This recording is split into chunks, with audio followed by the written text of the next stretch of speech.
అకాల వర్షానికి నష్టపోయిన పంటలను పరిశీలించారు బీఆర్ఎస్ ఎమ్మెల్యే హరీష్ రావు. సిద్దిపేట నియోజకవర్గం నారాయణపేట మండలం లక్ష్మీదేవిపల్లి గ్రామంలో నిన్న రాత్రి కురిసిన అకాల వర్ష కారణంగా నష్టపోయిన పంటను పరిశీలించి రైతులకు ధైర్యం చెప్పారు.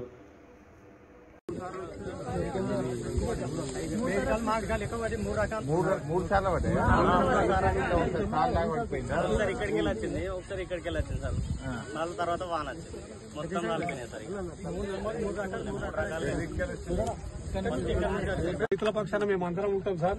మీరు ఏ సలహా ఇచ్చినా మేము పాటిస్తాము. మీ ఎంబడి మేము ఉంటాము. మాకు రుణమాఫీ అయ్యేదాకా మేము నిద్రపోం సార్.